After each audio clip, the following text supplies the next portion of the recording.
जय हिंद दोस्तों, स्वागत है आपका। आज की क्लास में हम लोग देखने वाले हैं पर्यावरण अध्ययन यानी ईवीएस से पूछे गए महत्वपूर्ण प्रश्नों को, जो आपकी J TET, C TET, UP TET, MP TET सभी टेट परीक्षाओं के लिए इम्पोर्टेंट होने वाली है। तो सबसे पहले जो सवाल है वो आपकी स्क्रीन पर है। पहला सवाल है कि हाइड्रिला जैसे पौधे कहाँ रहते हैं। ऑप्शन है कक्ष में, मरुभूमि में, जल में या वन में। तो देखिए, हाइड्रिला जो है यह जल में रहने वाला पौधा है। ठीक है। अगला सवाल क्या है कि जिस पदार्थ की मदद से पाचन क्रिया होती है वह क्या कहलाता है। जिस पदार्थ की मदद से पाचन क्रिया होती है वह क्या कहलाता है। ऑप्शन है एंजाइम, प्रोटीन, स्टार्च या अम्ल। तो देखिए, जिस पदार्थ की मदद से पाचन क्रिया होती है उसको एंजाइम कहते हैं। ऑप्शन ये इज द राइट आंसर। चलिए 93 नंबर सवाल देखिए कि VOD का मान किस में अधिक होता है। VOD का मान किस में अधिक होता है। ऑप्शन है स्वच्छ जल, प्रदूषित जल, मल जल या ये सभी। तो देखिए, VOD का मान मल जल में सबसे अधिक होता है। अगला है जल या वायु द्वारा मिट्टी की ऊपरी परत हटाने की प्रक्रिया क्या कहलाती है। जल या वायु द्वारा मिट्टी की ऊपरी परत हटाने की प्रक्रिया क्या कहलाती है। ऑप्शन है वननाशन, अपर्दन, प्रदूषण, कृषि। तो देखिए, इसका आंसर होगा अपर्दन। इसका आंसर क्या होगा, अपर्दन हो जाएगा। ठीक है। अगला सवाल देखिए। अगला है पृथ्वी का 70% भाग जल है, परंतु स्वच्छ जल का प्रतिशत लगभग कितना है। तो देखिए, पृथ्वी का 70% भाग जो जल है, परंतु स्वच्छ जल का जो प्रतिशत है, ठीक है, जो पीने योग्य है वो क्या है। ऑप्शन है 3%, 4%, 5%, 6%। तो देखिए, इसका राइट आंसर होगा 3%। ठीक है। अगला सवाल है सजीव किसका प्रयोग निरंतर ऊर्जा के स्रोत के रूप में करते हैं। तो देखिए, सजीव निरंतर ऊर्जा के स्रोत के रूप में सूर्य का प्रकाश का प्रयोग करते हैं। ठीक है। चलिए आगे चलते हैं। आगे है कि ओमनीवोरस का क्या अर्थ है। ओमनीवोरस का क्या अर्थ है। तो देखिए, ओमनीवोरस जो होते हैं ना, तो ओमनीवोरस मतलब जो मांस भी खाते हैं, ठीक है, और साग सब्जी भी खाते हैं, वो आपका ओमनीवोरस कहलाते हैं। यानी वे जो पौधे और मांस दोनों खाते हैं। ठीक है। अगला सवाल। अगला है वे प्राणी जो दूसरे प्राणियों के भीतर रहते हैं और उनके शरीर से भोजन प्राप्त करते हैं क्या कहलाते हैं। वे प्राणी जो दूसरे प्राणियों के भीतर रहते हैं और उनके शरीर से भोजन प्राप्त करते हैं क्या कहलाते हैं।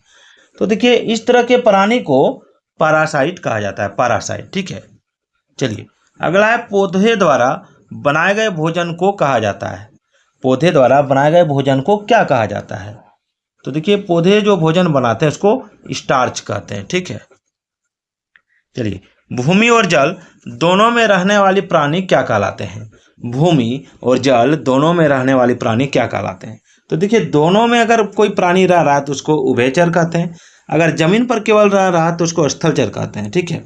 अगला सवाल है कि वे साग सब्जियां जो रुक्षांश देती हैं वो शरीर को किससे छुटकारा प्रदान करने में मदद करती है।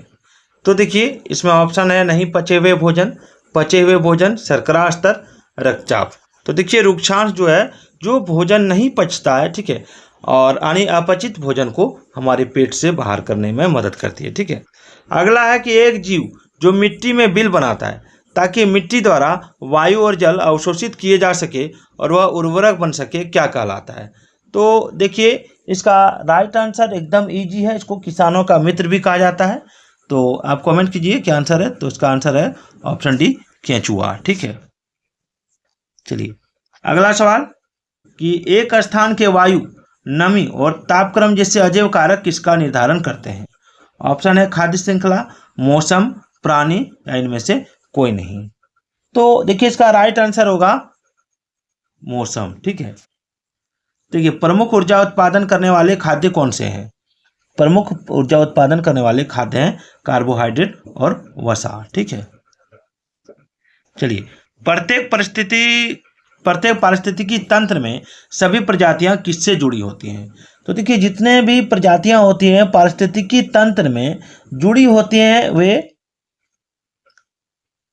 खाद्य श्रृंखला से, ठीक है, खाद्य श्रृंखला से। या चलिए आगे चलते हैं। आगे जल को कैसे बचाया जाए,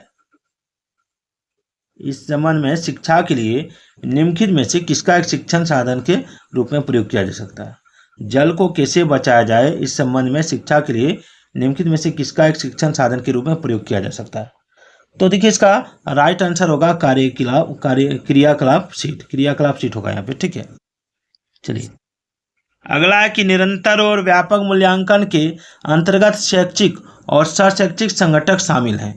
तो निम्नलिखित में से कौन एक सहशैक्षिक संगठक है, ठीक है, जिसे विद्यालय द्वारा मूल्यांकन करने की आवश्यकता होती है।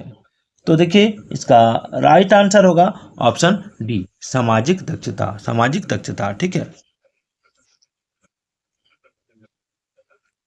चलिए अगला है कि पर्यावरण शिक्षा का मुख्य लक्ष्य होना चाहिए उन्हें डैश के लिए समर्थ बनाना। किन्हें डैश के लिए समर्थ बनाना, पर्यावरण शिक्षा का मुख्य लक्ष्य होना चाहिए उन्हें डैश के लिए समर्थ बनाना। किसके लिए समर्थ बनाना, तो देखिए इसका राइट आंसर होगा ऑप्शन ए, पर्यावरण से संबंधित समस्याओं और चिंताओं का विश्लेषण, मूल्यांकन और निष्कर्ष निकालने के लिए, ठीक है।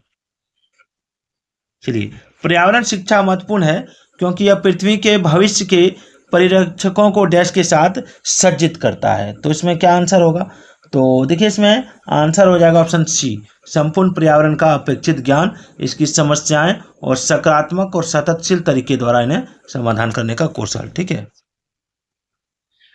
अगला सवाल, निम्नलिखित में से किस एक के अतिरिक्त सभी पर्यावरण के अध्ययन के महत्व हैं। तो देखिए इसका राइट आंसर हो जाएगा आपका ऑप्शन ए, भाषा को समझना, इसको छोड़ के प्रकृति की जागरूकता और समझ, ये पर्यावरण से संबंधित है। पर्यावरण का संरक्षण और सुरक्षा के संबंध में मनोवृत्ति विकसित करना पर्यावरण से संबंधित है। पर्यावरण में संशोधन और बदलाव को समझना, ये पर्यावरण से संबंधित है। आगे पर्यावरण अध्ययन की प्रकृति जो विभिन्न कारकों पर अन्योन्याश्रित होती है, वो जो है तो कौन सा है। तो देखिए इसमें आंसर हो जाएगा ऑप्शन डी, मनुष्य और प्रकृति का संबंध। अगला, निम्नलिखित में से कौन पोषक तत्वों का एक भाग नहीं है।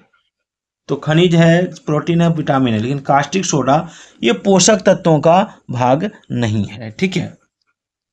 चलिए अगला, निम्नलिखित में से एक चीज जो रुक्षांश यानी रफेज नहीं प्रदान करता है वो कौन सा है। तो देखिए जो रफेज प्रदान नहीं करता है, ऑप्शन है पोषक तत्व, नहीं पचे हुए भोजन से छुटकारा, साग सब्जियों का स्रोत, भोजन का अनिवार्य घटक। तो इसमें हो जाएगा ऑप्शन बी। चलिए, गांव के एक परिवार में जल भंडारण के लिए किसका व्यवहार किया जा सकता है, बांध का, बाल्टी का, पीठ का या पंप का। तो देखिए पीठ का इसमें ज्यादातर हमको लग रहा है पीठ ही होगा, ठीक है, पीठ।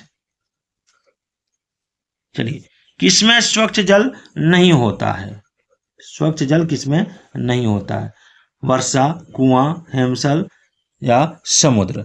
तो देखिए स्वच्छ जल के बारे में पूछा गया तो ये हो जाएगा समुद्र। चलिए, एक गांव में पेयजल का संभव स्रोत क्या हो सकता है, समुद्र, कुआं, बांध या समुद्र ताल। तो बांध हो जाएगा, ठीक है। चलिए, भू अपर्दन, अल्प वर्षा, प्राकृतिक संसाधनों की चिंता और संकुचन प्रकृति किसके कारण होती है। भू अपर्दन, अल्प वर्षा, प्राकृतिक संसाधनों की चिंता और संकुचन प्रकृति किसके कारण होती है। तो देखिए इसका राइट आंसर होगा ऑप्शन ए, वननाशन के कारण। अगला है एडिबल शब्द का क्या अर्थ है। तो देखिए एडिबल का मतलब होता है खाने योग्य, ठीक है, जिसको हम लोग खा सकते हैं। तो यहाँ पे एडिबल का हो जाएगा आपका ऑप्शन बी, खाया जा सकता है, ठीक है। चलिए, कौन विटामिन हमारे शरीर में प्रोटीन बनाने और ऊर्जा तैयार करने में मदद करता है। वह दाल, आलू और केले में पाया जाता है और उसकी कमी से बेरी रोग होता है। तो देखिए इसका राइट आंसर होगा ऑप्शन बी, विटामिन बी। निम्नलिखित में से कौन एक गैर संक्रामक रोग है। तो देखिए गैर संक्रामक रोग जो है वो है डायबिटीज, ठीक है। गैर संक्रामक रोग का मतलब होता है कि ये फैलता नहीं है, ठीक है, एक आदमी से दूसरे आदमी में फैलता नहीं है। तो वीडियो कैसी लगी कमेंट जरूर कीजिएगा।